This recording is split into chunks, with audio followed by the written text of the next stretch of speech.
अस्सलामुअलैकुम गाइस, आप देख रहे हैं मेरा चैनल डियर प्रोफेसर और आज हम पढ़ने जा रहे हैं वाटर बैलेंस। अच्छा, वाटर बैलेंस को हम इस तरह से स्टडी करेंगे कि अगर आपको इसमें पहले कन्फ्यूजन रही है तो आप ना दें, ठीक है। तो वाटर बैलेंस जो है हमारे पास, हम इन्हें दो चीज़ों में पढ़ेंगे, यानी ह्यूमंस में भी हम इसे स्टडी करेंगे और प्लांट्स में भी इसे स्टडी करेंगे।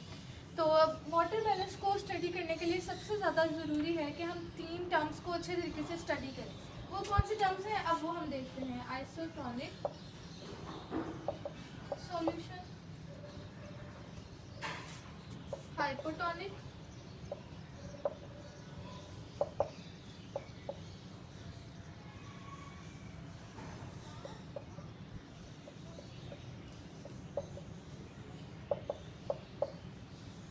ठीक है। तो गाइस आप देख रहे हैं यहाँ पे तीन सॉल्यूशंस लिखे गए हैं। हम अब इन तीनों सॉल्यूशंस को पढ़ेंगे कि ये कौन से सॉल्यूशंस होते हैं। सबसे पहले आइसोटोनिक सॉल्यूशन। आइसोटोनिक, आइसो अपने नाम से ही शो कर रहा है, आइसो का मतलब होता है सेम। और आइसोटोनिक वो सॉल्यूशन होता है जिसमें इक्वल अमाउंट ऑफ सॉल्यूट होता है,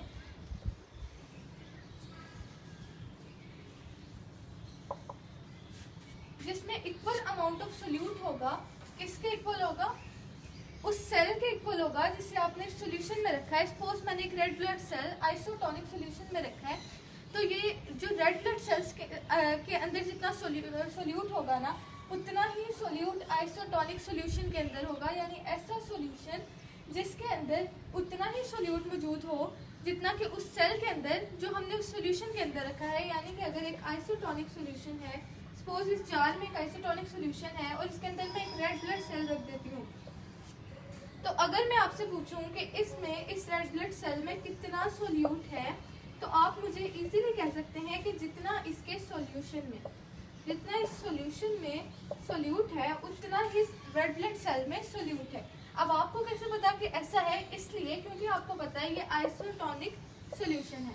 और आइसोटोनिक का मतलब क्या होता है? ऐसा सॉल्यूशन जिसमें उतना ही सोल्यूट हो जितना कि उस सेल में जो हमने सॉल्यूशन में रखा हो आइसोटोनिक सॉल्यूशन में। तो अब आपको आइसोटोनिक की तो समझ आ गई होगी कि आइसोटोनिक क्या है।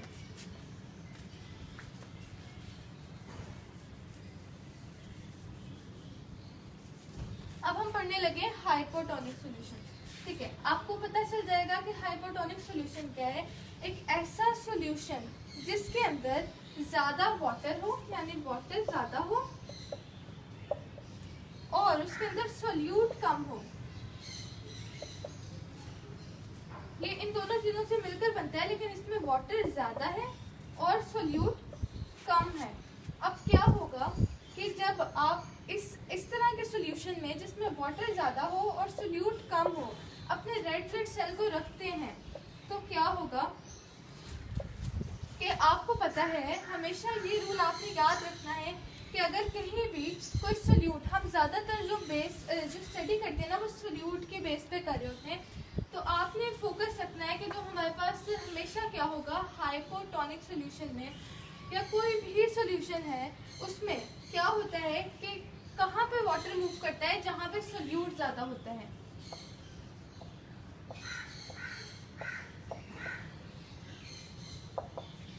अब आपको पता है कि इस सॉल्यूशन में सोल्यूट क्या है, कम है, और वाटर क्या है, ज्यादा है। और हमें रूल पता है कि वाटर हमेशा वहीं पे मूव करता है जहाँ पे सोल्यूट ज्यादा होता है। तो अब क्या होगा कि इस कंपैरेटिवली हमने बात किया, तो इस रेड ब्लड सेल में अब क्या हुआ कि सोल्यूट ज्यादा था, क्योंकि हमारे आउटर सोल्यूशन में सोल्यूट कम था, ठीक है ना। क्योंकि हमारे आउटर सोल्यूशन में सोल्यूट कम था और हमारे रेड ब्लड सेल में सोल्यूट ज्यादा है। तो अब क्या होगा कि वाटर किधर मूव करेगा? वाटर इस रेड ब्लड सेल के अंदर मूव करना शुरू कर देगा। क्यों मूव करेगा वो मैं आपको बता चुकी हूँ कि रूल है कि वाटर हमेशा वही मूव करता है जहाँ पे सोल्यूट ज्यादा होता है। तो अब क्या होगा कि वाटर इसके अंदर एंटर होता जाएगा, वाटर होता जाएगा, यहाँ तक कि जो रेड ब्लड सेल है ना, ये बलून लाइक शेप ले लेगा अपनी, ये अपने साइज में इंक्रीज हो जाएगा क्योंकि इसके अंदर बहुत ज्यादा वाटर ऐड हो चुका है। तो ये एक बलून लाइक शेप ले लेगा और ये रप्चर भी हो सकता है, फट भी सकता है, क्योंकि इसके अंदर एक्सेस वाटर ऐड हो गया है। तो जो अब हम पढ़ने जा रहे हैं हाइपरटोनिक सॉल्यूशन।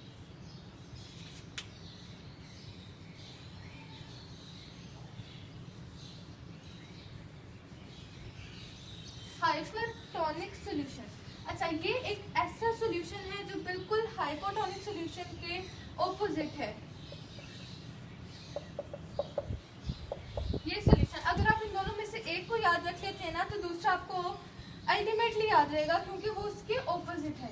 अच्छा, हाइपोटोनिक सोल्यूशन एक ऐसा सोल्यूशन है जिसमें हमारे पास वाटर प्लस सोल्यूट तो होता ही है, लेकिन सोल्यूट की अमाउंट ज़्यादा होती है वाटर से और वाटर की अमाउंट कम होती है सोल्यूट से।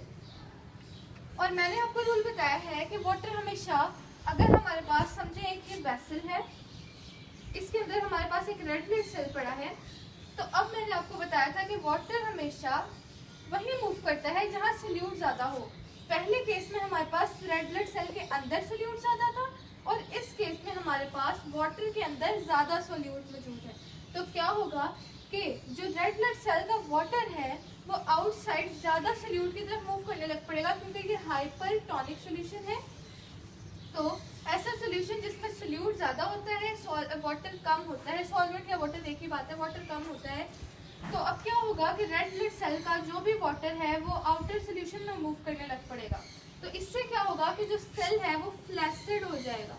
फ्लैसिड हो जाएगा यानी कि अपनी शेप को लूज कर देगा, अपनी टर्जिडिटी को लूज कर देगा, इसके अंदर ये अपना सारा वाटर लूज कर देगा, श्रिंक हो जाएगा, अपनी शेप को अटेन नहीं कर पाएगा। तो मैंने अब आपको तीनों सॉल्यूशंस पढ़ाए हैं, जिनमें से पहला आइसोटोनिक है, ऐसा सॉल्यूशन जिसमें अगर हम सेल प्लेस कर दें तो उससे कुछ नहीं होगा क्योंकि इसके अंदर उतना ही सोल्यूट होता है जितना के हमारे सेल के अंदर, और वाटर वही मूव करता है जहाँ सोल्यूट ज़्यादा हो। अगर दोनों में इक्वल होगा तो वाटर कहीं मूव नहीं करेगा। फिर हमने पढ़ा हाइपोटोनिक सोल्यूशन, ऐसा सोल्यूशन जिसमें सोल्यूट कम होता है, तो वाटर कहाँ पे मूव करेगा? इनसाइड द सेल, क्योंकि वहाँ पे सोल्यूट कंपैरेटिवली ज़्यादा हो जाएगा। और हाइपरटोनिक सोल्यूशन वो सोल्यूशन होता है जहाँ पे हमारे पास सोल्यूट ज़्यादा होता है, सॉल्वेंट या वाटर कम होता है। तो क्या होता है कि जो सेल के अंदर का वाटर होता है वो आउटर साइड पर मूव करने लग पड़ता है क्योंकि उसके अंदर सोल्यूट कम होता है, और आउटर सोल्यूशन के अंदर क्योंकि वो हाइपरटोनिक सोल्यूशन है तो उसमें सोल्यूट ज़्यादा होता है, तो सेल का सारा जो वाटर है वो आउटसाइड सोल्यूशन में मूव करता है और वो फ्लैसिड हो जाता है। अच्छा, ये जो सारी कंडीशंस हमने पढ़ी है ना, ये ह्यूमंस में पढ़ी है।